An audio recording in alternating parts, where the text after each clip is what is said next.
Salut à tous, c'est le petit français, j'espère que vous allez tous très bien. Aujourd'hui on se retrouve pour toute ma vidéo, une vidéo d'aquarophilie cette fois-ci. Aujourd'hui je vais vous présenter mon bac, mon plus gros bac qui a changé vraiment beaucoup depuis un certain temps.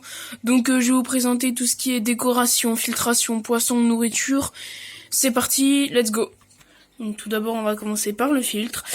Donc c'est un filtre pour 400 litres, le mien c'est un 110 litres. Donc 400 litres ça suffit largement pour un aquarium de cette taille-là, donc il est très efficace et je le change tous les mois ou tous les 2 mois. Donc c'est vraiment génial. Je vais vous présenter un peu les tuyaux. Donc celui-ci c'est le tuyau d'aspiration, donc qui passe par là. Cet appareil-ci, tuyau d'aspiration, ça pousse de l'eau. Donc ça remonte, tac, ça part là, hop, ça passe en dessous, tac, ça fait comme ça, hop, ça rentre par là. Ensuite, ça repart tout propre, donc ça passe tout sur les côtés. Si vous voyez le tuyau, voilà. Passe par là, et hop, il vient ici. Il se déverse là, ici, là.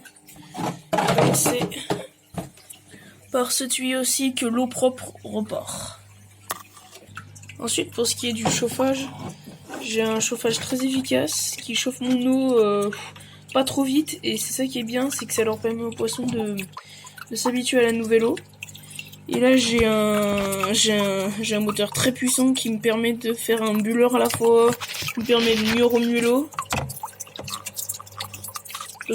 l'eau, de faire une meilleure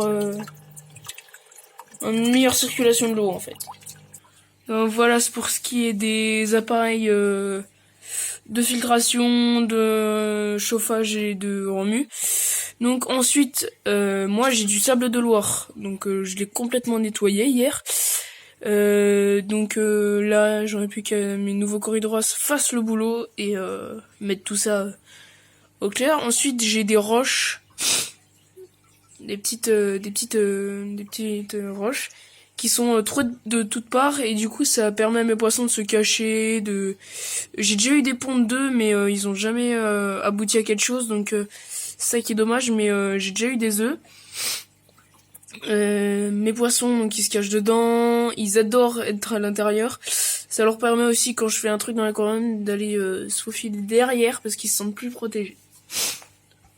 Ensuite, j'ai des sortes de lianes, donc j'ai fait un énorme tri dans les lianes aussi. Pareil, j'aimerais bien qu'elles gagnent en épaisseur, en longueur, comme ça elles seront tout au-dessus de l'eau. Donc je vais les laisser toutes pousser, elles vont aller tout au-dessus de l'eau, elles vont couvrir pas mal de trucs comme ça. Mes poissons pourront bien s'épanouir à l'intérieur. Donc là, je vais laisser mon aquarium comme ça, je vais bien sûr nettoyer.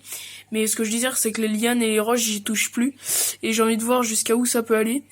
Donc avec cet appareil-là, ça va certes propulser un peu d'air, enfin propulser un peu d'eau, mais les lianes elles vont venir en fait. En fait, je veux que ça fasse une énorme forêt en fait, là, ici aussi.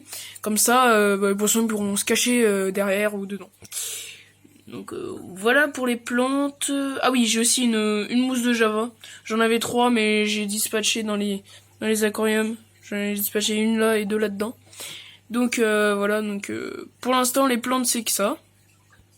Maintenant on passe aux poissons. Alors aux poissons, j'en ai perdu de toutes parts, j'en ai rajouté de toutes parts. Donc pour l'instant c'est pas spécialement équilibré, mais ça reste un aquarium assez joli. Donc comme vous pouvez le voir, les 3 là depuis tout à l'heure, donc j'ai un barbu cerise mâle et 2 barbus deux barbus, donc alors attendez, 2 barbus de Thunbergie, oui voilà, c'est 2 barbus de Thunbergie, donc c'est des poissons très jolis je trouve. Ils vivent tout le temps en groupe, ils sont tout le temps ensemble, donc c'est ça qui est magnifique. Donc je vais peut-être aller m'en rechercher plus tard, mais c'est des poissons vraiment magnifiques avec des couleurs sublimes, le vert, le rouge, le bleu, et c'est ça qui est magnifique. J'aime beaucoup leurs couleurs, ils sont très vifs et quand ils deviennent adultes, à leur taille adulte, c'est vraiment des poissons excellents. Ensuite, j'ai du tétra, donc j'ai 2 tétras, on dirait qu'ils ressemblent à des mini-requins, c'est excellent. C'est des poissons, à la base, ils étaient vraiment tout petits, et là, ils sont devenus énormes. Donc pour l'instant, je suis pas mécontent d'eux. Voilà les poissons en question, donc ils sont très vifs, ils embêtent personne, donc c'est ça qui est bien. Ensuite, j'ai du Dagno Rerio, du Dagno voilé. Donc j'ai 2 Dagno Rerio et 2 Dagno voilés. Donc ces poissons, j'en ai toujours eu quand j'ai commencé les aquariums d'eau chaude. Donc j'en ai toujours eu de ces poissons. Je trouve que c'est des poissons vraiment sublimes. Leurs yeux, ils sont juste magnifiques.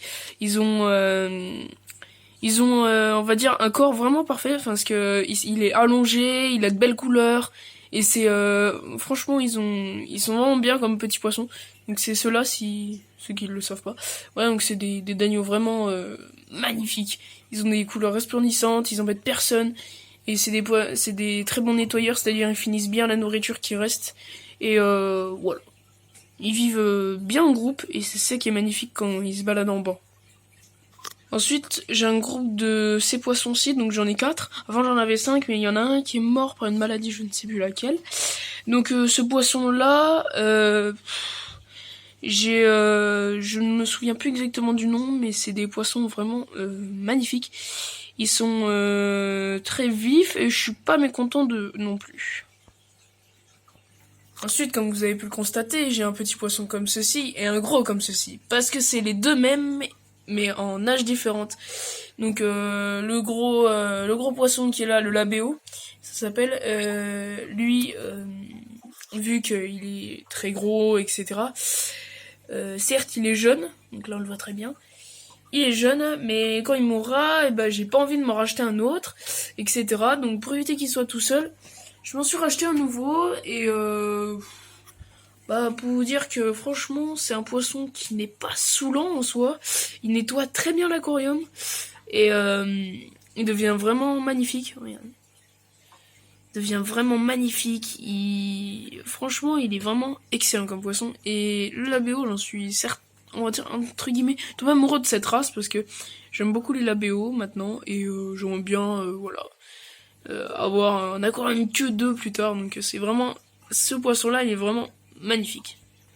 Ensuite, il me reste un autre tétra, c'est un fantôme noir, on appelle ça.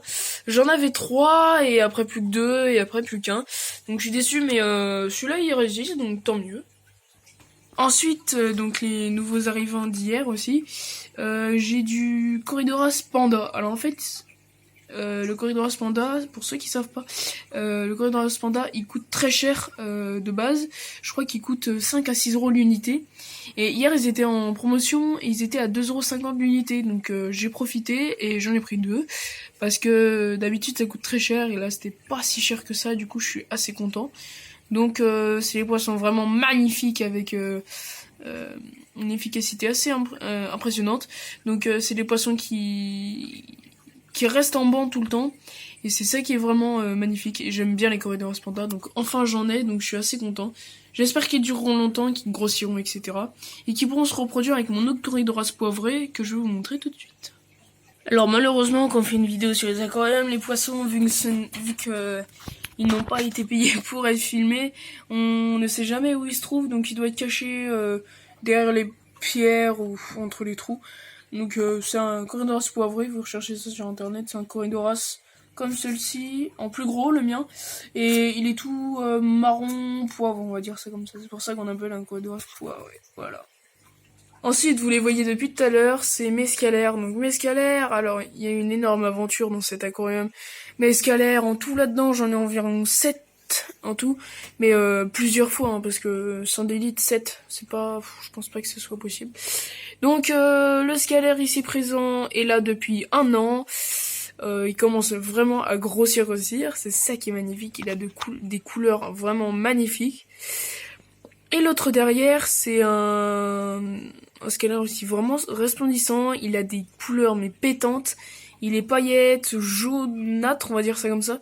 Donc ils en donnent très bien les deux, tant mieux parce que j'avais pas envie qu'ils se battent. Et j'en avais un autre tout noir, tout petit, et je pense qu'il a été bouffé par le gros parce qu'il a dû avoir un moment de faiblesse, il s'est coincé, il s'est fait bouffer, je pense. Donc voilà, pour l'instant, je crois que j'ai tout dit. Ensuite, j'ai du tétra de Rio. Donc c'est un poisson vraiment beau. J'en avais 5 au début, puis ils sont tous morts, je sais pas pourquoi. Donc là, il m'en reste plus qu'un, j'aimerais bien m'en racheter, donc j'attends pour l'instant. Et j'ai 2 culis et des serpents d'eau. Donc ils sont vraiment jolis. Et voilà les amis, c'est la fin de cette présentation d'aquarium, donc j'espère qu'elle vous aura plu. N'hésitez pas à liker la vidéo si elle vous a plu, la partager, à partager ma chaîne. Je vous aime, peace.